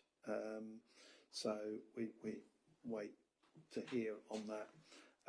And I suppose just further to that, just recognising that they haven't been able to hit the timeline for the 22-23 audit. BDO did sort of issue a letter on the deadline that they have, where if they're not able to achieve the end of September date, then they've got to basically write to the authority formally to say that they've not been able to do that, and I think that arrived on the 30th in the evening. I think it came to myself and Phil about 6 o'clock in the evening on the 30th to say they couldn't meet the deadline. So they were compliant, but it was very, very close to the mark. So, and I think what Phil's just shared there is that information is hot off the press. I believe you received that update this afternoon just before the committee. So it's, not as if that's last week's update and it may have been progress. That's as of today. Just to come back quickly to Councillor Edwards, is there anything else you'd like to add or raise? Yes, please, as well. So in the last meeting, BDO also said that the 1920 audit, their target for delivery of that was October, November. Given that we're now into October, I suppose there's no evidence that they're going to hit those dates either. No, well, as what was suggested was that they'd be in touch in the next couple of weeks regarding timescales on when the work on those earlier audits is likely to be resumed. So that suggests, they're not going to hit October, I would suspect, and whether or not November, we'll see. Like I say, I think with 1920, it's really frustrating because there is, and I think Steve Layden from BDO at the last meeting, I think he made it clear that there is nothing more really they need for the 1920. It's just there are some technical things that they need to deal and issue the opinion to us, and we've probably got to exchange a letter of representation of something with them, just to close the audit down, but in terms of any substantive work, there is nothing they've said is outstanding on that, so it's very frustrating. And just in the negotiation with KPMG are our new external auditors. This fiasco with BDO, it seems that the council is relatively powerless to hold them to account in any kind of, apart from hauling poor Steve in front of this committee, to sort of, hold them to account at all for their complete failure to complete any of these audits. Do you know of any mechanisms that have gone into the contract with KPMG that might allow the council to better hold them to account in order that they hit their contractual obligations?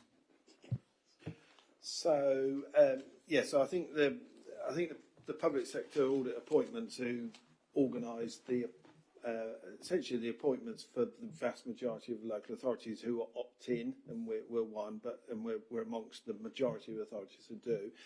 I think they've learned their lesson from the first round that's just come to an end in terms of the procurement and the sort of contractual arrangements that were put in place. So as part of the new contract arrangements, there were more put into the requirements around contract management.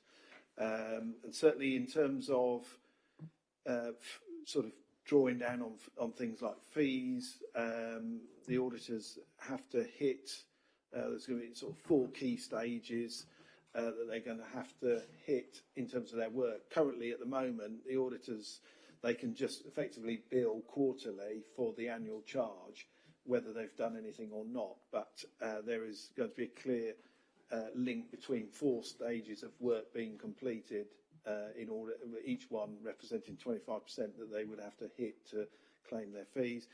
And there is provision being made around the fact that if they're not able to perform, then certainly there'd be no redress from them in terms of fees.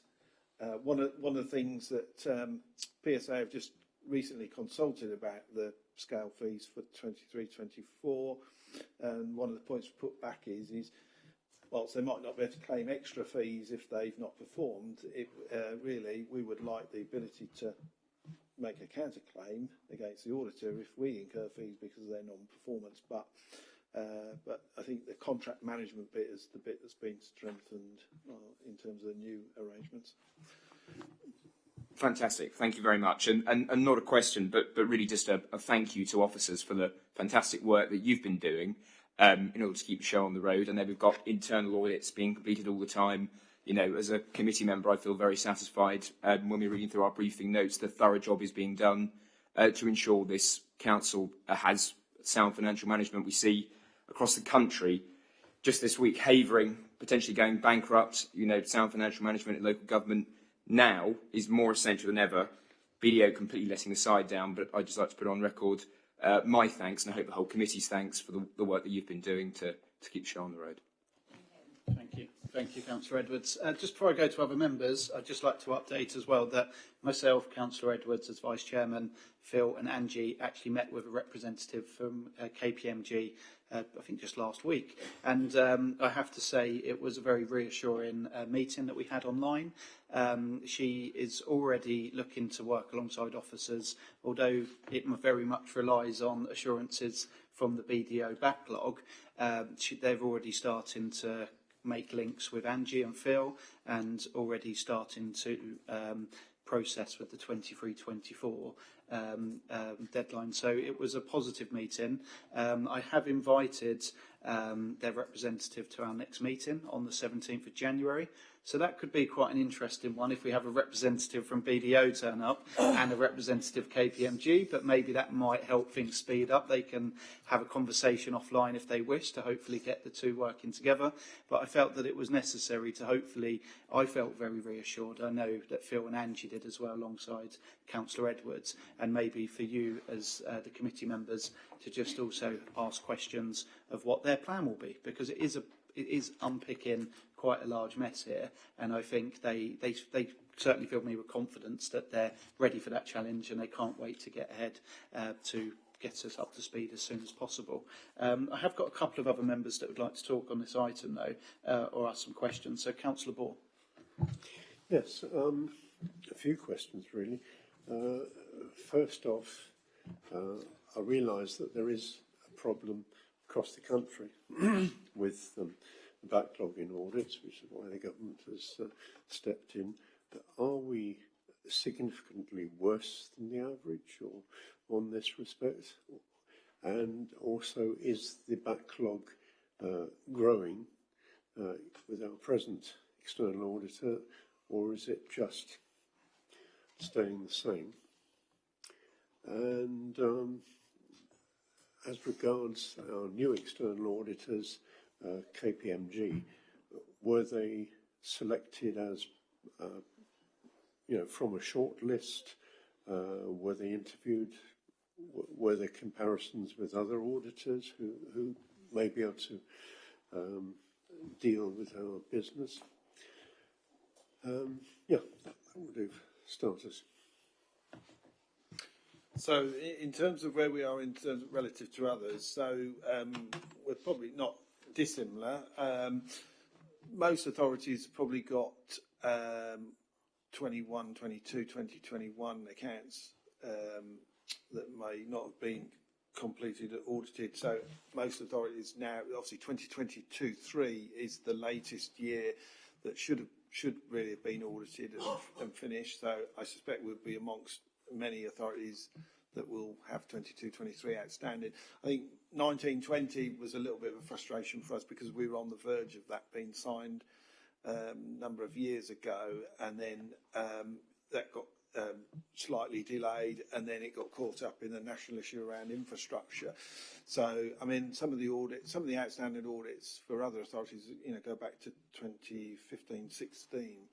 So, BDO, I think BDO quite a small player in the market, and I think it's probably fair to say in terms of some of the feedback that the PSA have sort of collated over the years, over the recent years about sort of auditor interaction and stuff and that, I don't think they've particularly fared particularly well at all.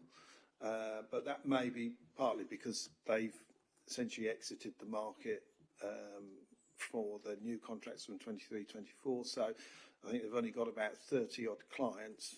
Many of them are in Essex. So we're amongst colleagues across other authorities in Essex facing the same issues.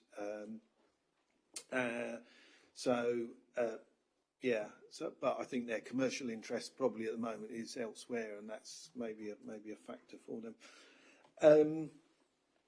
In terms of KPMG, so as I said earlier, so the process for appointing the auditors was we opted into the public sector appointments process, which is a national scheme of procurement for auditors, and I think probably well over 90% of authorities sign up to that for them to undertake that procurement. But I think the reality is the market the market for sourcing auditors is quite limited. So I think they only had about half a dozen firms that actually priced for work. So I think that is I think that's one of the issues, and one of the longer term pieces of work that is being looked at is how can they sort of build a larger market or supplier market within the local audit sphere. But at the moment, it's still quite concentrated in only a number. But the actual procurement and the assessment of whether KPMG are, adequate to do it, that to some degree we sort of outsource that to the PSA to do on behalf of ourselves and amongst with other authorities. But I know that the regime that they put in place for that procurement was much probably more, you could say, more tighter and much more around quality and the ability to deliver than perhaps it was on the previous one. That said, what we've actually seen is the commercial reality of this as well is that at the fee levels that we're going to be charged have risen significantly. So we flagged this in the budget for 23-24, 150% uplift on audit fees that authorities will be paying now. So I think that goes back to the bit about whether if they perform or not, because I think they won't be able to say, well, we're doing this on a very sort of shoestring budget. I think the message will be, well, you've got the resources, the money coming in from your audit clients now, so you should be able to resource these properly. So that shouldn't be an excuse. They could use it going forward. It's the working relationship as we go through is always very important as well. Thank you. Councillor Ramage. Thank you. Just a couple of questions. Is there a statutory requirement for audits to be done within a specific time frame? Because it seems to me something like this is pretty important. And if so, if they don't meet that requirement, what is the penalty for it? And secondly, the point you made about fees, is there something we can build into a contract if they don't get that audit done, that they don't get paid?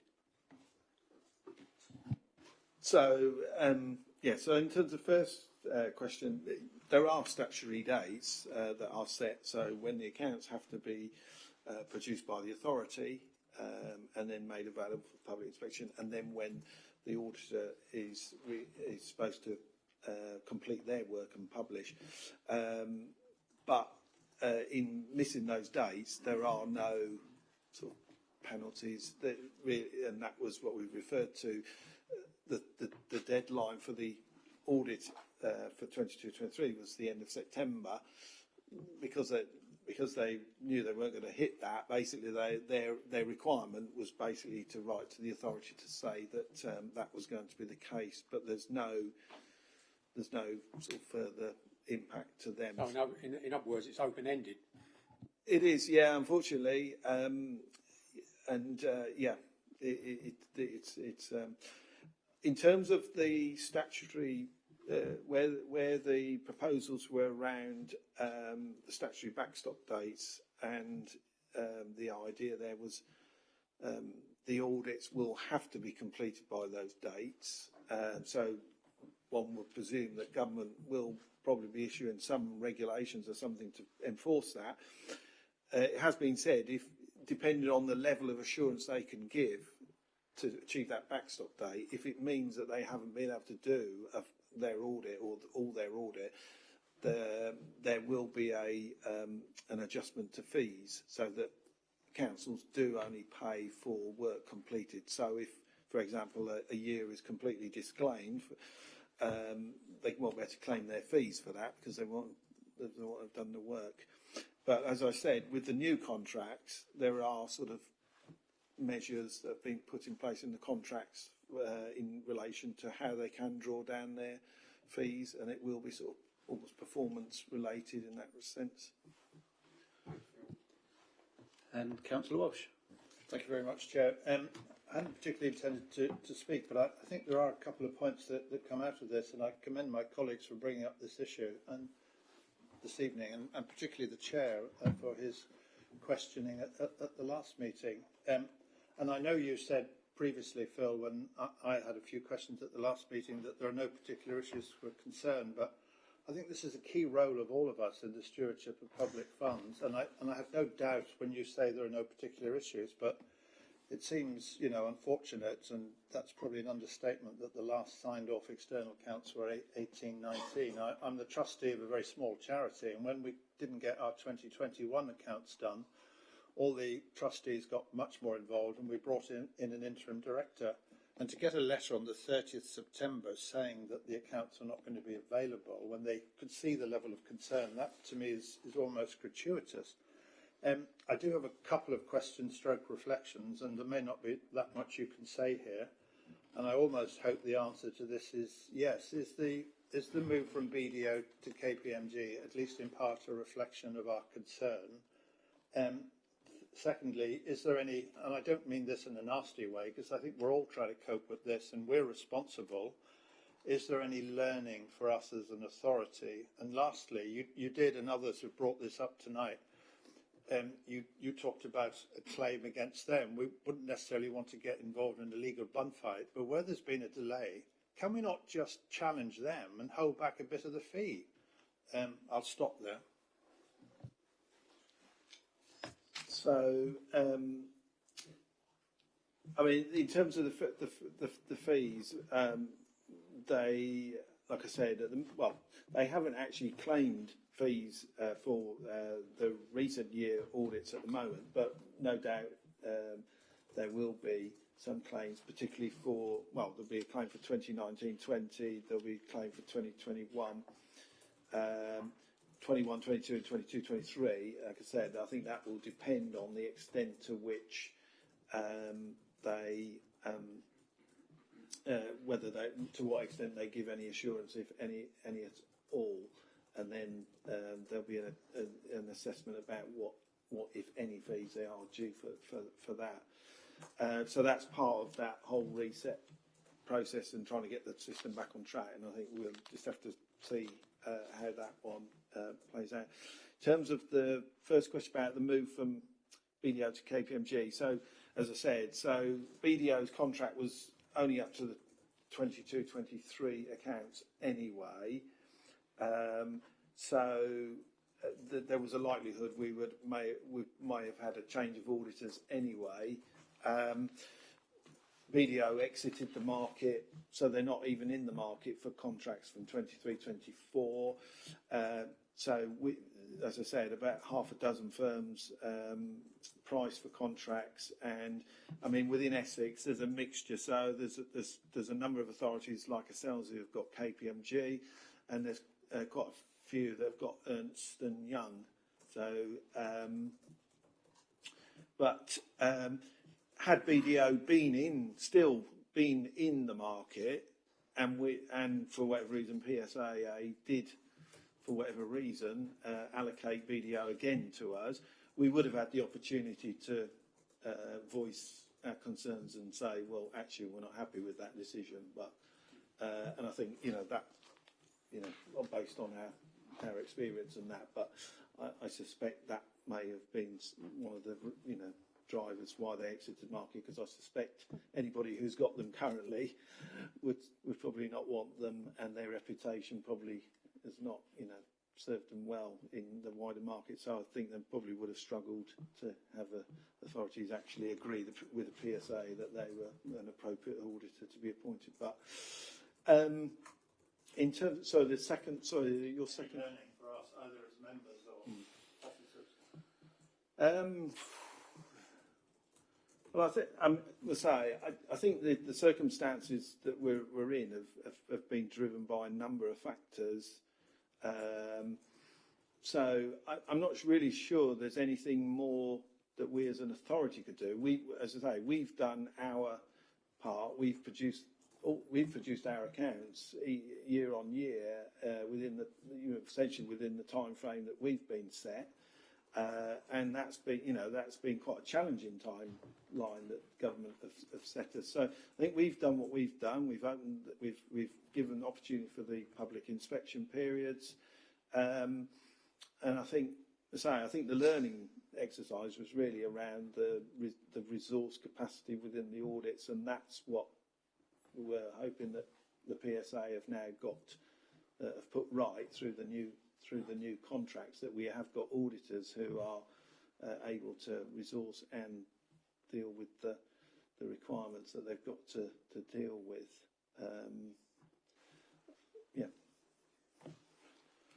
Okay, Councillor Prime. Thank you, Chair. Thank you, Phil. Just a couple of questions. One, you said BDO hasn't asked for their fees yet for the periods that. So question one is that money ring-fenced separately? So it can't be spent because we know it's going to be an outgoing issue? And if BDO don't submit any fees, does that help us out financially? So each year we've done our accounts, we've had to make provision in those accounts for audit fees, as we'd expect. That would be the expectation. So we have made provision for payment of audit fees for all these years over the previous years. And as I say, once that is resolved, then, if we don't end up paying as much as we may have provided, then that will sort of come back into the council's sort of books, really. But I think at the moment it's only prudent for us to, include in our accounts and budget for what we were expecting to pay, and then deal with any variation once we know, once we've got that cleared. And Councillor Van Dorkum. Thank you. Very, very quickly, Phil, how does it work with PSA? Do we pay them for their advice?